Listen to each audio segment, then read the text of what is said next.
Christi Clemons Hoffman, MA, BCHT, is based out of Kansas City and is a lifelong intuitive and level 3 QHHT practitioner.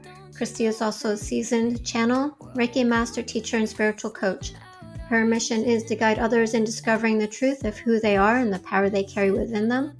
Christi hosts 2 acclaimed podcasts, the award-winning Real Life Angel Encounters and the Radiate Wellness Podcast, through heartfelt conversations with authors, thought leaders, and inspirational guests. Christi is an acclaimed author of Real Life Angel Encounters. Real people share real stories of angelic encounters, and co-author of the best-selling wellness guide, The Gap: Simple Steps to Reclaim Your Health and Reverse Most Chronic Diseases. You can find Christi at radiatewellnesscommunity.com, as well as many well-known social media platforms such as Facebook, Instagram, and YouTube. Welcome, Christi. Thank you for joining us today. I'm so glad that you can meet up with us and have a conversation. Yeah, same. Thank you so much for having me, Laura. I really appreciate it. You're welcome. So for those listening and watching, can you share a little bit about your background and what QHHT is and what led you to that? Absolutely. Well, what led me to it is typically a longer story that I ask someone to buy me a beverage before I tell, but I'll give you the nickel tour. So I grew up being an intuitive, not knowing what that meant or what to do with it. And along the way, I found Abraham Hicks, I found The Secret, I found, Bashar and all this type of stuff, and just kind of started dipping my toes into this. And then I had a personal setback in my life, and my family had a personal setback, and started looking for meaning. So as you do, you Google, and I was Googling soul contract, karma, soulmate, that kind of thing, and found quantum healing hypnosis technique, QHHT, Dolores Cannon. So, your listeners may be familiar with Dolores because she is everywhere. Like her rabbit hole is vast and deep, and she's all over YouTube. So Dolores had developed this method of hypnosis that could allow you to speak directly to your higher self and get answers for yourself. And I thought, that is exactly what I need to do. So I tried to get an appointment with her. She was in Arkansas. She'd since passed in 2014, and this was like 2009. And I tried to make an appointment with her, but she was booked out for 4 years because she was kind of a big deal. And I thought, well, I'd really like to get in before then. And her office was able to lead me to their website saying, you know what, she's just started teaching people how to do this technique. Hopefully you can find someone near you, put in your zip code, and you'll find practitioners. So I found someone here in the area. My husband surprisingly went because he's not even remotely woo-woo. So we both went and we both had sessions, but neither one of us got very far with it. And this practitioner said, well, you know what? That doesn't happen very often. But if it ever does, I have someone I can refer you to. And he referred me to a woman named Gail here in the Kansas City area, and she does readings. I had a reading before when I visited Switzerland, but really that's about it. And I went to her for a reading. It was phenomenal. She did a great job. I sent my friends to her. They enjoyed their readings. And then Gail started teaching classes. And then all of a sudden, I had a name for what my intuitive gifts were. I knew what it was about, where it was from, how to use it. And I started doing readings for people myself. And then not too long after, I found out about Akashic Records. I got certified in Akashic Records.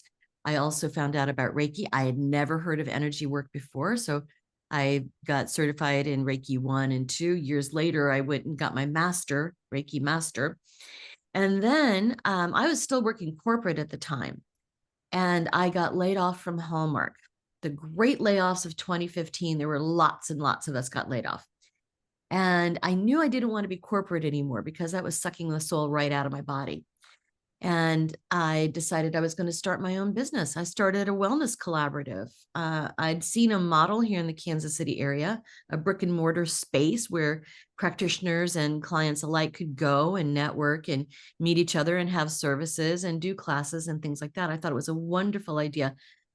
I didn't have the capital to open a place like that. So I started Radiate Wellness as a virtual practice, and I had several practitioners wanted to join me in it. So we formed Radiate Wellness. That was 2016, and I've been going with Radiate Wellness ever since. So, and then, you know what, during COVID, it turned out to be a good thing, because if we had a brick and mortar, that probably would have been the end of it. Yeah, definitely, because the shutdown and everything. So, yeah, a lot of businesses closed during that time. It's unfortunate that are more holistic, because, and then they had some of them were actually doing the same thing. They were combining, their businesses because they wanted to survive, and that was such a sad situation, Right. for a lot of Right. people. It Yeah. was, yeah. Yeah. That's basically how I got started. I found out about QHHT. And then, well, in 2016, when I started the business, I also did my level 1 certification. In 2017, I did my level 2 certification. 2019, late 2019, I took the level 3 class. And then 2020, I passed my level 3 certification. Beautiful. Yeah, it sounds like that's very similar to some, maybe not the same time, frame, but I went on the whole since my near-death experience, awakening, yoga, meditation, learning about energy work, doing Reiki, learning about QHHT. I didn't take it. Now, this for me, I came across when it was my time to come across Dolores Cannon. I found out about it, and again, me too. I couldn't get in to book a session with her. And she was booked up for years. I'm like, well, I want to find out what this is like before I actually take the training. And so when I looked at her training, it was like you had to do like multiple trainings. I was like, I don't really want to do that. And then so the next thing that showed up for me was introspective hypnosis. Yeah. And so I took that path, which QHT part of that is included in introspective hypnosis. So I was like, all right, so I'll get the best worlds of all worlds, and take that. And I went in that direction instead. So Now I'm certified in introspective as well. okay. Right. So you kind of know. Yeah, it's kind of an offshoot of QHHT in a way, but there's some similarities, but there's also some big differences too. Yeah, Right. for sure. And And I like that you can do that online. So no matter where you're at, you can still do it, even if you're across the world. It's not limiting. QHT, you can't do it online. No, you cannot do it online. Now, my biggest client base is for QHHT. So I really don't do that much introspective, but yeah, I've worked with people with introspective. I've worked with people in Europe, in other states. I've got a session coming up with a woman in Nashville that's like 8-9 hours away from me. So yeah, the possibilities open up a little bit, but there are some big differences. Yeah, beautiful. Definitely. So the role that I'm currently in is life death doula. Everything that I've gone through, bring it in, to play out and help people through life death doula. So a lot of people may ask, well, why are you doing all these conversations when it's not about death? It includes it, but I feel like it falls under the umbrella of life, death, and beyond, which is the name of the podcast. But also it's a part of it because everything is part of life. When you take on life, you also agree to death. It's part of it. It's not separate. So, and it's also helpful for people who are in fear of death to understand that there's things that lie beyond life, right? So it's not an end, it's a continuation. And so everything plays a part under that umbrella, right? And so that's why I like to have these conversations for those who are listening. Because with the QHTT, there's a lot of experiences or introspective hypnosis, body consciousness where memories are stored. It can lead to illnesses and diseases if they're not dealt with. And a lot of this understanding came to me through my whole awakening journey that I've been on. And with QHHT, they talk about body consciousness. Can you share a little bit about what they talk about? Absolutely. Well, we know that, there's the book, The Body Keeps the Score. Mhm. And it's true. We hold these experiences, trauma and emotion in the body. And in QHHT, we do what's called a body scan. And I have the higher self look through the client's body. This is similar in introspective, but in QHHT, we have the client's higher self, their subconscious, look through their body and tell me about anything that's out of balance. What is the client holding on to? What are the problem areas? And well, why is this client holding on to that? Why is this there? Why are they experiencing this? What is the lesson behind it? We always want to find out why they're holding on to it. And then we can work on clearing it. So I'll ask the higher self to clear it. Would it be in the client's highest and best good to have this cleared, have this resolved? And they usually say yes. Now, occasionally they'll say, no, they're still working on it. They're still needing to experience this for a while. They've not finished with the karma, they've not finished with the lesson. But more often than not, the higher self will say, yeah, they don't need this anymore. They're just holding on to it out of spite or out of habit or whatever it is. And then they will work on clearing it. So, and they can do that in so many different ways. I have seen the higher self send light. They send frequency. They might send a symbol. They might reach in and just scoop it out and pull it out. They might just go in and send frequency or sound waves and break it up. And then one time, the client's higher self said, oh, we're sending wild horses to trample it. And then I said, what's going to happen then? And they said, oh, it'll just blow away. Let's see. I've had people, their higher self will describe that it's a bunch of black dots or it's dirt or it's just this stuff. We're cleaning it. We're taking scrub brushes and we're cleaning it. So many different ways. I don't care how they do it, but it's gone. That's funny. I've had some of those really interesting experiences too, as well. With how they do that. And it also kind of goes back to like energy can't be destroyed. It has to be transmuted. And it's also like with our life to death, right? We don't end, we transition into another state and form because it's energy as well. The body is more of a dense form of energy that's radiating at a different frequency that we can harness. And that's why we're in the body Right. versus, an ending. So it's a transition from one state of being kind of like ice and water, your physical form into the energy form through death. But also like anything that goes along like healing, energy healing, like whenever you have a life experience, if it's not dealt with, it can manifest physically and densely and create an issue in the body. When you kind of like the horses stamping it out can break it down and then it can be released. And then it's transformed into a different state. Different form. Right, exactly. So many times the higher self will say that the client needs to accept this emotion, because a lot of times we don't even accept. It's like, I don't want to be mad. That's silly. I hate being mad, but we have to accept, no, I'm feeling anger right now, or I'm feeling fear. We have to accept it. Then we have to actually feel that emotion, because we skip that part a lot of times. And then we can hope to release it, let it go, have it cleared. Right. So we sometimes miss those two first important steps. And, I'm giving a talk on this tomorrow. I'll be at the Unity Church of Overland Park. I realize that this is going to come out after that, but I'm speaking on messages in the body, messages from the body, and how this works. Dolores Cannon's daughter, Julia, was a nurse. She's since retired from nursing, but she wrote a book called Soul Speak based on Dolores's many thousands of sessions and categorizing like how does holding energy in the body work and what does it do? And then what quadrants of the body represent what systems of the body represent what. So for example, the lungs is where we typically store grief. Right. And then, our language even tells us these things. We talk about somebody's a pain in the neck. Somebody stabbed us in the back. I feel like I've been punched in the gut. This is such a headache.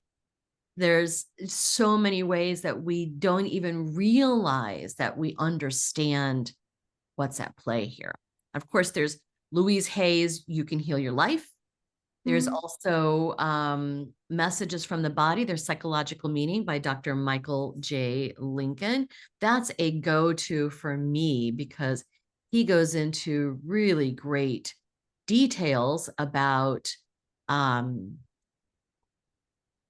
like what we're holding where. He goes down to which tooth in the mouth, which segment of the fingers, which vertebrae of the body, and what that relates to. It's fascinating. Yeah, I love that book. And what I was doing when I was learning Reiki, I did my own follow-up research. And when I was getting something, so because I don't just trust anything that comes in, when I first learned, and I was going back, okay, I got this, I wrote it down, and I went and checked it. And that was one of the books that it was, and also the encyclopedia, the body encyclopedia, went back and reflected on those. And I was like, yeah, that's right. So That's right. everything that I was getting was right, reading the energy and everything from the body. Absolutely. Absolutely. Same when I'm working with a client. Well, I'm a medical intuitive as well. And so I'm, seeing what they're holding, how it's affecting them. Then I'll go back and look it up in one of my resources and like, well, yeah, that's absolutely right. Or the client's higher self will tell them why they're holding this situation in a particular part of the body. That will go and look it up. And sure enough, that's it. I love it when these things are validated and confirmed. Yeah.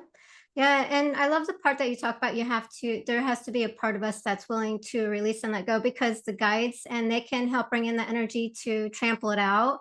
But ultimately, if we don't want to, then we can still hold on to it. It's by choice and free will. Absolutely. So I always ask, is this in the highest and best good of this client? And then, I'll often ask, well, are they ready to release it? Are they ready to let it go? Sometimes Yeah. not. Sometimes it's like, who would I be if I did not have this digestive issue? What would I do with my life if I didn't have migraines? Like, they spend so much time on their illness or disease that they don't know what they would do with themselves sometimes. Right.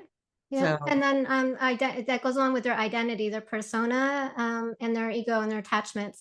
And I've had in a session where they were like, well, they won't take care of me anymore. Like, they enjoyed that so much that they allowed themselves to stay sick.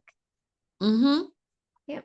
being cared for, being fawned over, being fussed over, right? Yeah. Yeah. Right. Now, some of the things that get stuck in the energy too, as well, because for me, the body is, like you said, it takes score. It's our imprint. Everything that we do is recorded from the very beginning of time, and so that's why we have our past lives, the Akashic records, everything we can tap into to heal. And though we can't go back in time to do it, we can do it from an energetic level, because everything's energy. Right. So in expanding that awareness, we can see what that is. And one of my past lives, which played into this life, was a bug. I was a bug in a spider web in a past life. And I couldn't figure out for the life of me, ever since I was a child, I had a fear of spiders, and now I know why. And then because it killed me and ate me, I was, and then, and then when I go get blood drawn, I get a little like distorted and dizzy, and I seen that was part of it, because when I was in that past life, when they were drawing out the blood, it left that energy vibration feeling. And so whenever I have blood drawn, that's what I feel, the leftover energy from that. And then this lifetime, I kind of went through that, came up for me to work on. And my guides were like, well, have you ever thought of just forgiving? And I'm like, no. And so I forgave. I did a forgiveness process. And so that kind of put an end to that. Yeah, absolutely. We do need to forgive these parts of ourselves, these former incarnations. We didn't know. There was a client that I did a couple of 2-3 QHHT sessions on him. And then he had other sessions with Steve Burgess. I don't know if you know who that is, out of the UK. And he'd had some other past life work done with Steve. And he'd had a very instrumental lifetime where he'd been hung for something that wasn't even really his fault or responsibility. He was more made the scapegoat of anything than anything else. And in this lifetime, it's resulted in arm weakness and neck problems, different things that he held on to. Oh, you know what? I had a really interesting session with a woman here in the area who had migraines, like near daily migraines. Now, I get migraines sometimes myself, and it's no fun. She wanted some help with this because it was disrupting her life. She came in for her session, and she went to a lifetime where she was this little boy in seemed like depression, from what she was talking about, the Great Depression, that is, big city, selling newspapers on the street corner, the only person of a family of 4 supporting, the livelihood of the family, because mom and dad were out of work. There was no work to be found. And then there was a little baby sister too at home. And the little boy had gotten hit on his bicycle and died. And when I brought her out of the session, she said, "Oh my gosh, I saw the whole accident. I saw where the car hit me." And I said, "Where did the car hit you?" She said, "Oh, right here." And I said, "Well, where do your migraines start?" And she said, "Oh my God, right here." And since then, she told me she never had another migraine, but if one kind of started forming, you can tell when one's coming on. She would talk to that little boy, and she would say, "Look, honey, you're okay now. Everybody's okay now. Everybody's safe. It's no longer your responsibility. You don't have to take care of them, and you don't have to worry about it." And then it would fade away. So yeah, we'll hold on to these things. Yeah, definitely. And the body just remembers everything. And when you're talking about it, I was just getting chills. So that's really cool. Yeah. Yeah. And it made Yeah. me realize that it made me realize, or maybe solidify, that when we have emotions and trauma, we keep it in the body, but at some point we do have to let it go. We have to acknowledge it and recognize it. And when she finally acknowledged it, what I was going to say is that when we have a traumatic death with great emotion, like fear, like, well, how am I going to feed my family? Then that's what's going to stick with us, because as the higher self says, we have to acknowledge the emotion and feel the emotion, and then we move it. But if you have a traumatic death, you don't have time and the luxury to acknowledge and feel that emotion. You might feel it, but you don't have time to move it through. So then it'll carry over to the next lifetime for you to actually acknowledge it and move it through. Yeah. Love That's why that. we'll Yeah, hold on. definitely. Yeah, because like when you're having a traumatic experience, when it's relating to death, you don't. It's kind of like, okay, you're like maybe in an accident and you're just right out of the body. Like you don't have time to process it. You're just Right. gone. And it's like it'll be there the next time. So Yep. We'll keep it warm for you. Yep. And that's Yeah. part of one of the sessions that I do with the clients for Death Doula is I help them through life reviews. So they can help clear up and pass with a more of a clear conscious onto their side and help to relieve and release some of the things now here That's while we can beautiful. before then. Right. Well, we kind of do that in hypnosis, don't we? Yeah. Right. When we get to the end of a physical lifetime that they're viewing, we help them understand their lessons. We help them understand purpose. We help them just kind of come to terms with it. Yeah. So Definitely. important. And I love the work of death doulas. I think it's tremendously important. And I wish that everybody could have that experience who is like eligible for the experience, I guess, that we know we're passing. Of course, people who have accidents or brief illnesses, they don't have that luxury of time, but those who do, I think, need that service. Yeah. So definitely. So for in between lives, the only one that I've had was a near-death experience for QHHT. What does that entail? Like in between lives, what are those experiences like? Well, QHHT typically does not address the in-between, Okay. but occasionally we will go there. So sometimes we call it the void, sometimes we call it the black, sometimes we call it the white. I call a certain place with colors, I call it the place with colors. So we might go to these places. This might be a resting place. It could be between, it could be before a lifetime. But Certainly in QHHT sessions, we get to the end of whatever life we're seeing. If it's a physical, well, even if it's non-physical, we at some point decide that we're not going to do that anymore. And then we withdraw our consciousness from that and then wait for the next assignment. So in that space, we could consider that life between lives. And so I might ask, well, who's with you? What are you doing? What's next? And I've had many clients just tell me, they just spontaneously saying, all right, well, I'm on the other side and now I'm being ushered into a classroom with a bunch of other souls. I'm looking at all of these screens. That's very typical. I either hear a bunch of different screens showing different aspects of either the life that they just left or the one that they're moving into. Or sometimes they'll describe, it's like I'm in a valley, I'm looking across a valley and there's all of it's like a quilt with all of these different scenes laid out. Have you seen that too? It sounds very much like the life review that I've done on the other side with the near-death experience. Yeah, yeah, Mhm. absolutely. And so I've had many clients go to that kind of between state where they're saying, okay, I'm working with a guide. We're trying to figure out what my next steps are going to be, and then getting to that point. So yeah, it sometimes that needs to make itself known. It's interesting, isn't it? Mm-hmm. Yeah.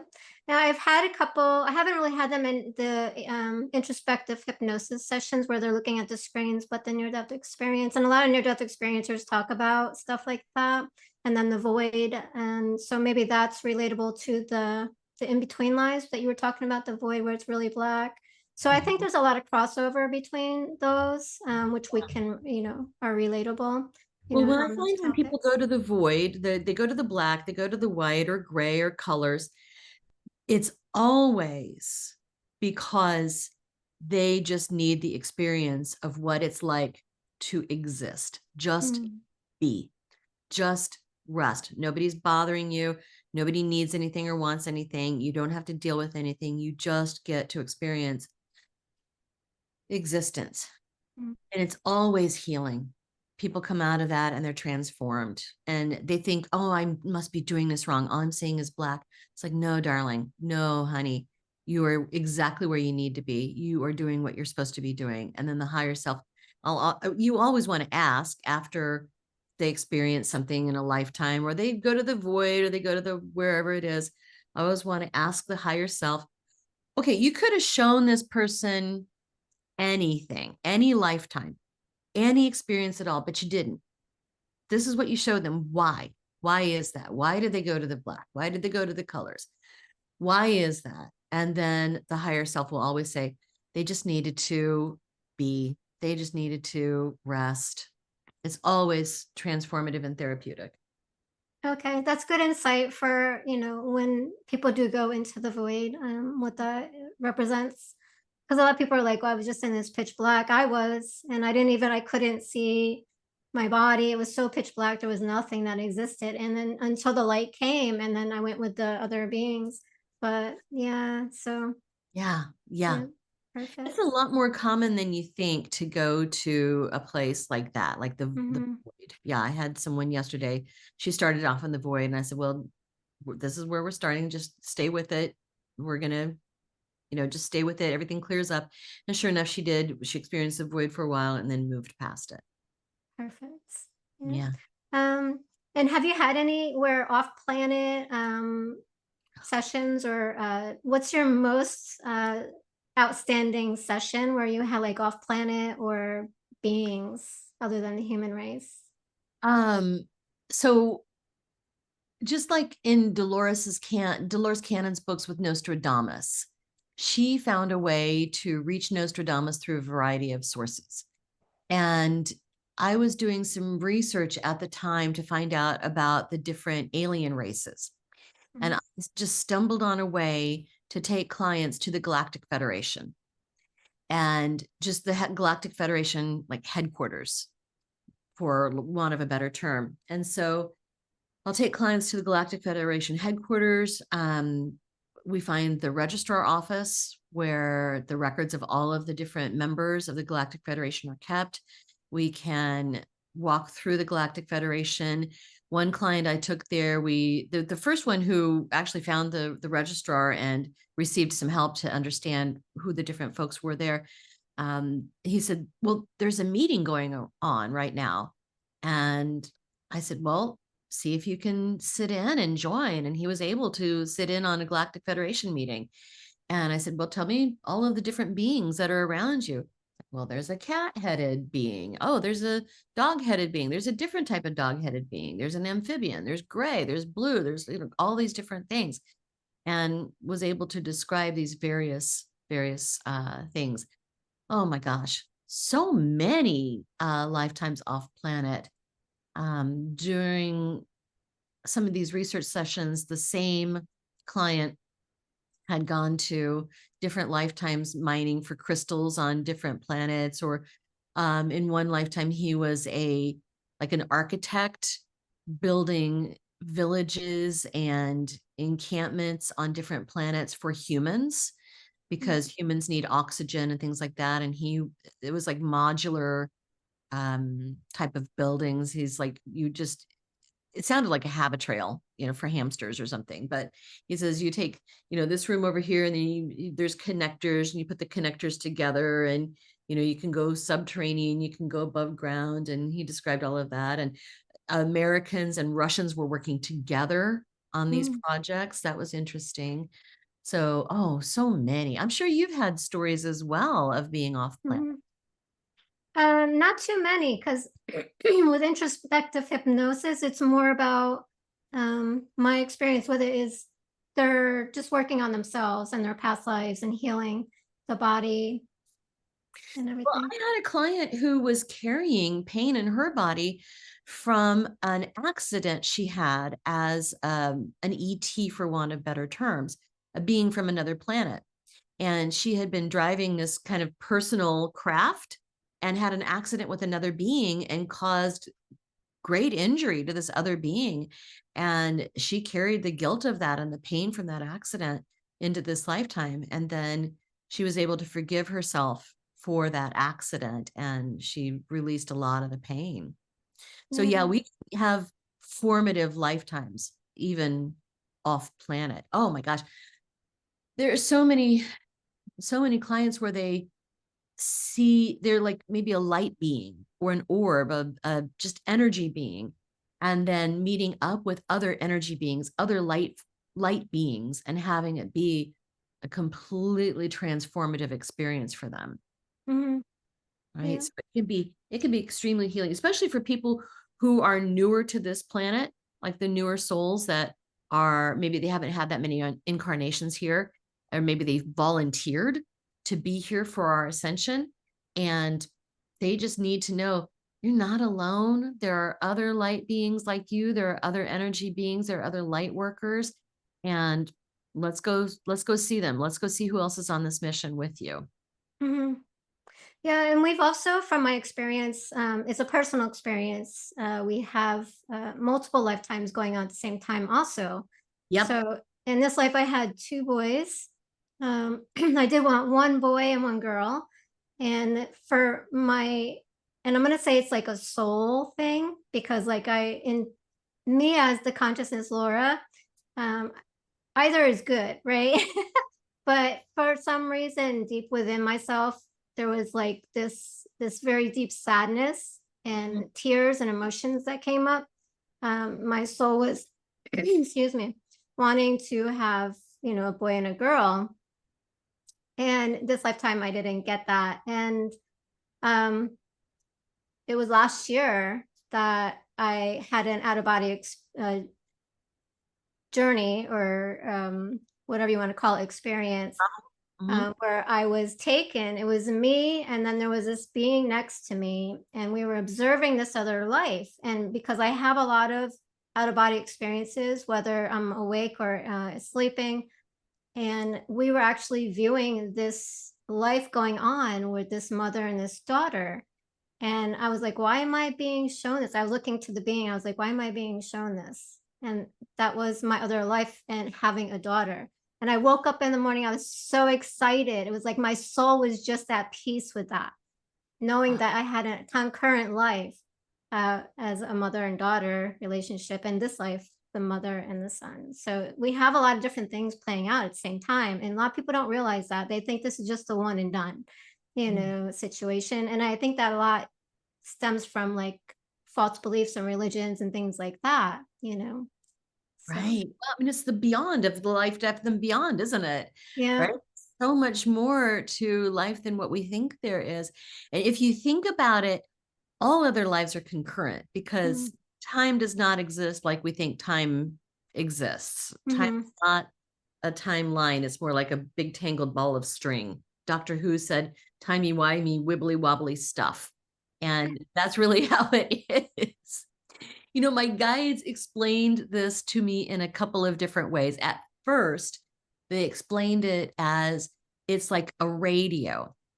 Your radio has all of the stations playing at the same time, but you can select the new age station, you can select the oldies station, you can select sports or talk radio. They're all playing at the same time, but you tune your dial to what you want to listen to. And I thought that's a really good way to explain this. And then someone asked me, well, so what about you've got one life? So if everything's going on at the same time, one life ends and you've got other lives beginning and other, like, how does that work? We're trying to understand. So I went and asked my guides about it. And I said, okay, well, explain this, you guys. And they said, okay, imagine the biggest multiplex movie theater you could ever picture, right? You walk in and all these different movies are playing. And there might be, sometimes movie theaters will bring back old movies and like show it on a big screen. There's like, imagine it's like all the movies ever in this big theater, but there's all these different, theaters within that, the multiplex. Imagine that all the things are playing at the same time, but you can go into one movie and then leave at the end of it. You walk into another movie in progress. And then when that ends, you wait for the next movie to start. So all of these things are just kind of dovetailing and overlapping at the same time. And I thought, well, that does explain things a lot. Yeah, that's a beautiful explanation, because it's hard for the mind to bring your concept to that, to really understand it, without a visual of it. So definitely. Are you aware of your guides and your team, spirit team, and do you have names for them, or what is your thoughts on that? Does it really matter? Because a lot of people may get caught up on the names and who they are and, all that. They do. And the guides, they really don't care what you call them. They don't get tripped up on names. We do. But since you asked, there's Merlin's my master teacher. Veronica's my guardian angel. Lucy's my joy guide. I also work with Lua, the Celtic like courage and fire deity. Napoleon from French history. Lady Diana, Mother Mary, Kuan Yin. And then I got a whole gaggle of fairies that are with me too. Awesome. Now, how do you connect with them? I know with me, I don't really get hung up on the names and who they are. They present themselves to me. I have some that have been with me for a very long time, like the native shaman for my healing. And then I have, when something's really important, the energy, and I'm not religious, but I don't necessarily know that the white man with the beard is the actual Jesus, but the energy of Jesus comes in. And when that happens, what follows after that, I know to pay attention to. So there's a lot of different angels. I work with the angels. And so, yeah, so how can somebody, tap into that and start the communications and work with them? Interesting. Well, I talk about this in my book, Real Life Angel Encounters. Real people share real stories of miraculous encounters. I dedicate a whole chapter to who are these guides anyway. Break it down by archangels, by ascended masters, by guardian angel. And then, we can call in anybody that we want to work with. So I was teaching Sunday school and I wanted to know more about the crystal children, the rainbow children, these kind of new children. This was decades ago. And I said, I'm going to need a guide to help me with this and help me understand the spiritual needs of these children. Who's going to help me? And here's Lady Diana showing up. She had such a soft spot for children. And we can do that for anything that we're working on. If you're writing a writing an essay or an article. It's like, I need some help to guide me on this. Who's going to show up? So we can call in anybody we want to. Mm-hmm. And I think it's funny that you said that, because what came to me is like when I was doing my master's degree in counseling, I had to write all these long papers, like seemed like they would never end. And like half the time I didn't even know where the information was coming from, and it was just coming in. But that was before I had my like I've always had my abilities open, but not like I do now. So for me it was just me writing, and then I would look back and I'm like, well, where did that come from? And I'm like, so somebody was giving me the information. And I feel like that happens all the time. We just don't realize that it's coming from another place, that we're drawing on the information. Oh, absolutely. All we have to do is get out of our own way. Mm-hmm. Honestly, they're talking to us all the time. And so Yeah. you'd ask, well, how do I work with my guides? It's like, I talk to them like I'm talking to you, and then Mm-hmm. I listen. Many times I'm tuning into a client and they just start talking to me, or I'm just like, I teach psychic development. I have a spirit circle that I teach, and I'll be explaining something, and then a guide will come in, and I'll go, okay, well, they want me to tell you this. So they just talk to me. But I mean, we all have this ability. We all do. And we're hearing from our guides like, if not all the time, but often. And sometimes we will shrug it off. People who are maybe not familiar with working with angels and working with our guides, they might shrug it off. It's like, oh, I had the most interesting thought, or, oh, I just had an idea. Well, you had some help with that. Mm-hmm. Yeah. And that kind of brings me to the topic of, I know a lot of people say, well, they can't interfere or help us without our asking a permission, but they do. Um, because if we're getting information and we're like, yeah, I know we have free will and we can accept or not or choose to do it, but they're always there still helping us. Like me writing the papers before I even had the connection. Like the information was just coming to me. And so it was coming from somewhere. So I didn't ask them to give it to me.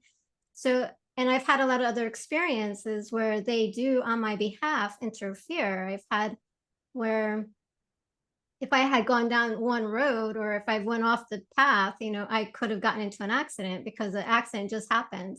And if I had not gone, I would have been like in part of it. So they do and can interfere on our behalf, if it's in our highest good. So I think that's stems to a lot of people who may be in fear with their spirit team and guides. They're not going to interfere if I don't ask, So what do Right. you think about that? What is your thoughts? So there's so many different ways to answer this question, Laura, honestly. So no, they cannot interfere. And I always take that as they're not going to swoop in and do it for you. They're not going to go in and save your bacon. They are going to talk to you and suggest things to you. And like you said, we can either do it or not. We can accept their input or not. They might pop in with just kind of a suggestion, and we might feel like, oh, I need to go right instead of left, or I need to wait 10 more minutes before I go to work. Right. So we might have these things, and then, we can do them or not. But if it's not our time, and like you said, we're going to get in an accident, like a really grievous accident, or it's just not going to be in our plan to do that, then they can swoop in, and like maybe your car won't start, or maybe your GPS is not working. They can't do that. But more often than not, we do need to ask. Now, there's one time I was on the highway, and this is actually in my book as well, that there's a place in Kansas City where you enter I-35 from the right. This is on the downtown loop. You enter on the right. And then there are two major exits on the left that like are big arteries in town. If you miss one of those two exits, it's the first one, you can take the second one, you'll get there just fine. If you miss those two exits, you got to go like into Kansas all the way around. It's a big hassle. So I'm entering the highway on the right, and I need to get over immediately to the left. And I'm going, oh my God, how am I going to do this? How am I going to do this? I really don't have time to go all the way around. So I'm looking, and I thought I saw an opening. And so I just went for it. And then I just kind of checked over on my right, and here's a semi truck that had been right along next to me. I passed through it. I don't know how I passed through it, but Well, apparently it was not my time to have a wreck with a semi. mm, Right? Those well, kind of, thank God they interfered. right. There's a story in the book about a guy in the UK. He and his brother deliver like washing machines and dryers and refrigerators and things like that. And they set out for their delivery one morning. And this guy went to go pick up his brother, and he's just has all of these tears. Oh no, he woke up.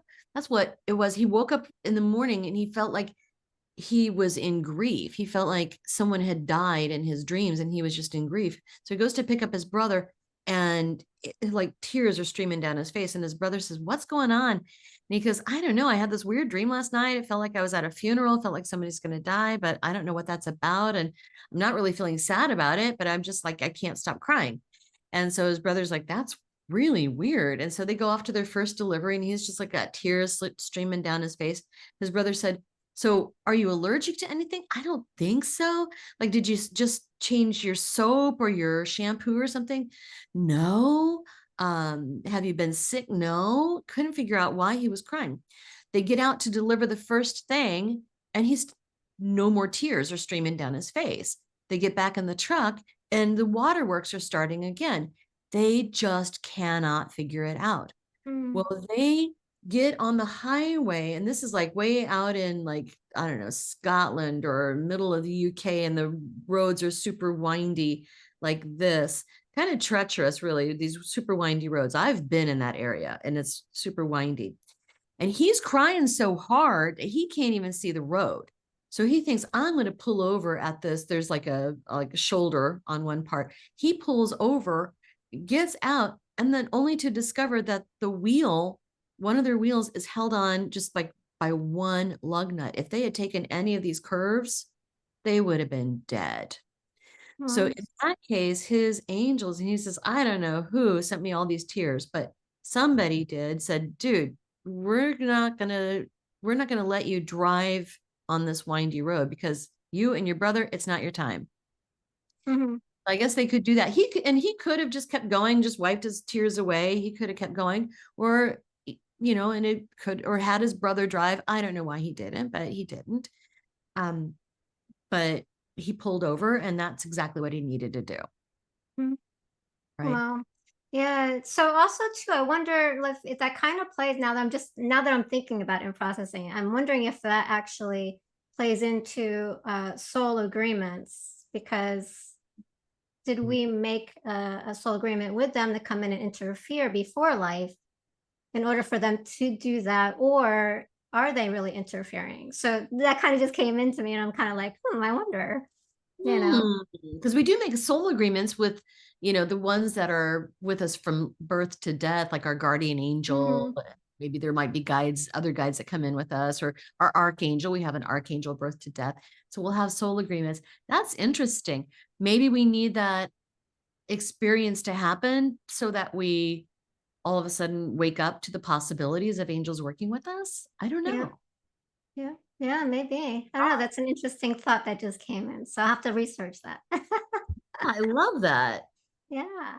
Um, so yeah, with the afterlife, so for people who may fear like the transition and the death process, is there anything like if you ever worked with any clients that brought up anything along the lines of like death or anybody who was in the process of dying and they wanted to do a session or anything like that?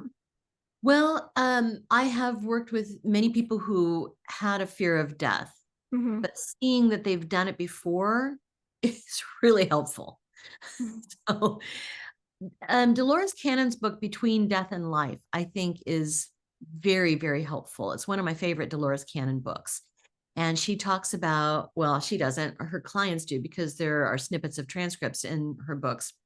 And her clients describe death as it's like you're in one room and you go and to the other room, and that's about it.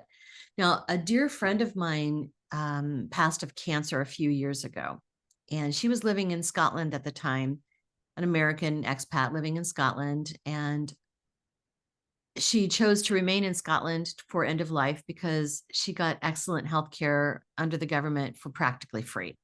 We do it all wrong here in the United States. But so she was in Scotland, and her father had flown out to be with her in her last days. And I was expecting a text, an email, a call, and a notification somehow when she passed. And I'm at the garden center loading bushes into my car, and she comes to me. And I knew she had passed in that moment. She said, "I haven't gone anywhere, you know. I just broke up with my body." And once I realized I could, it was ridiculously easy to do so. And I thought that's a perfect way to describe the dying process. You Mm-hmm. break up with your body. When my dad passed, it was a couple of days after that. I was flying, maybe the day after he did. Anyway, I had flown up to northern Idaho where he was living. And in the airport, he came to me and he showed me being in this like big clear plastic bubble. And he's just going like this. He's jerking his arms and legs all over. And finally, he broke out of it. And he described that as the death process. That all you do is just like pop this bubble and burst out, kind of like birth. Mm-hmm. And I just thought that's an interesting way to look at the death process. Now, I've had a client who was diagnosed with like pretty severe cancer, and nobody ever makes it out of life alive anyway. And people who have these serious illnesses, they face their own mortality sooner rather than later. And he wanted to have peace before it got too late. He had a tremendous amount of anger that he carried in his body. So he just wanted to set his anger aside. And in his session, he learned how to do that. And he saw where it came from, saw what it was about. He learned where it lived. And he was like, "Here, I'm going to take this anger. Here, you want it, you take it." And he was able to, relieve that so that he's in more peace right now. I don't think he's anywhere close to passing, but, he knows it's just a matter of time, and he can, move through it with greater peace and forgiveness, which just lightens the body considerably. Right. Yeah. And I think that helps with the transition process. And a lot of people, well, I don't want to say a lot of people, but like the doulas that I've been talking to, they talk about agitation where they're actually like doing this and then their arms in is kind of matching what you're saying there. So, but we can't really see what they're going through in that process. So maybe that's part of it, what they're picking at or doing on the body, and then their legs and their arms are going. Very much could be resembling them getting ready to dismantle the body, from that. That's a really good point. Yeah, I've heard of that. There's a word for it, and I don't remember what that word is. But Agitation, they call it. agitation, okay. Mm-hmm.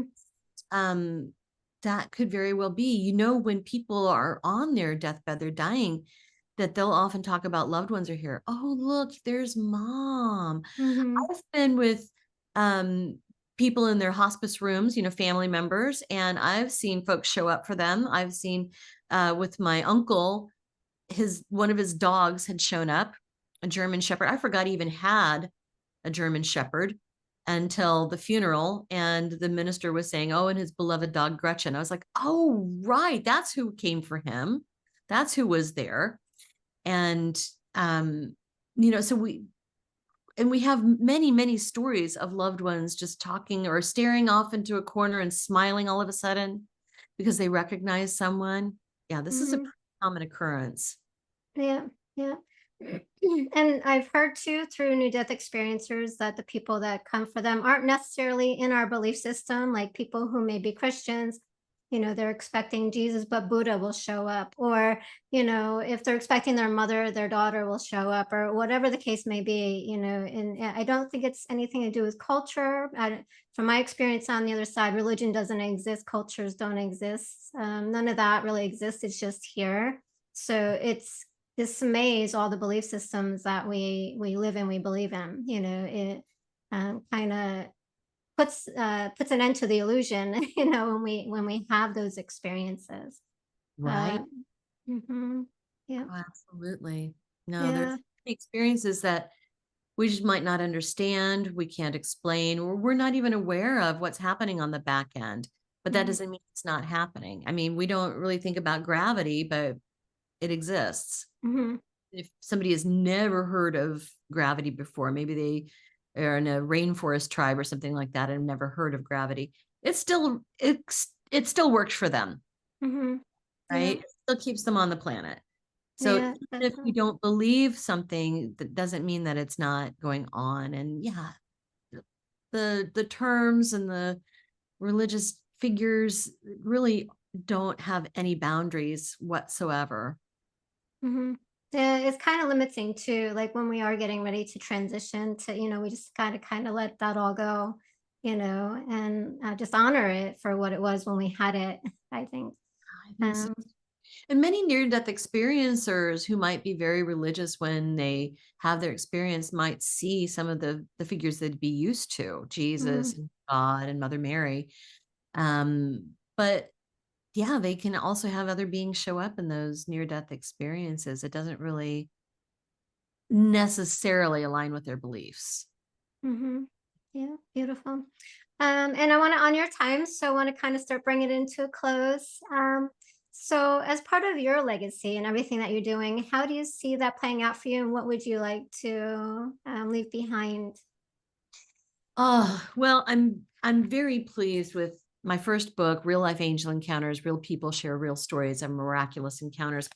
I also have 2 podcasts that will carry on and be out there even after I'm gone. That's the Real Life Angel Encounters podcast, which also won an award this year for Best Storytelling Podcast from Women in Podcasting. And then I've got the Radiate Wellness Podcast. Oh, and you're going to be on the Real Life Angel Encounters. Yep.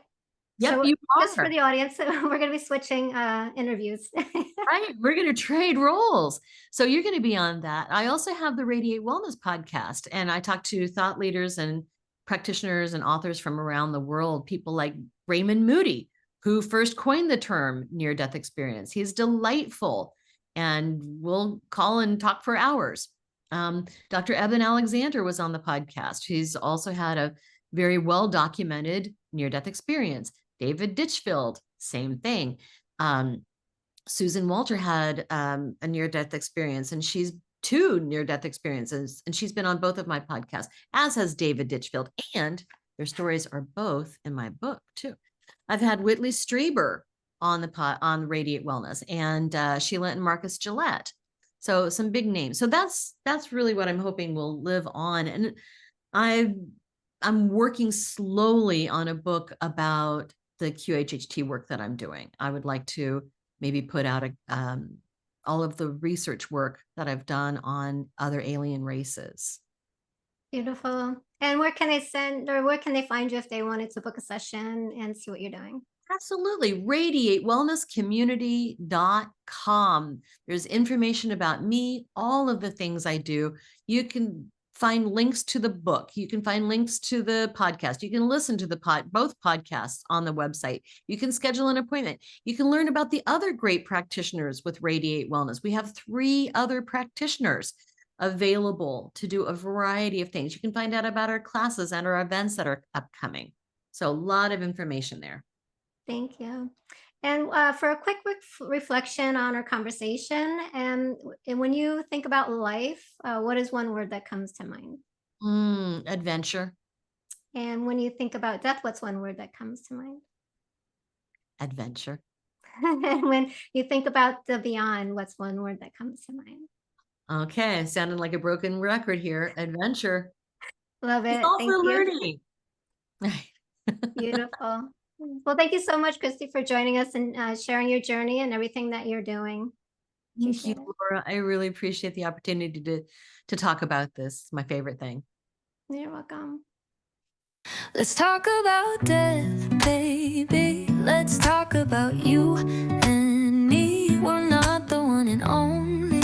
It's going to happen to everybody. Yeah, baby. Say it isn't so, baby.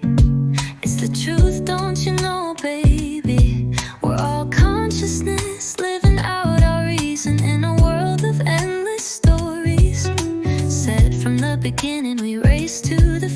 as we face the harsh reality. We don't remember where we come from or where we're going. But don't you worry, baby, we are all worthy of the one true story. It isn't in the distant past, it's the future that unfolds.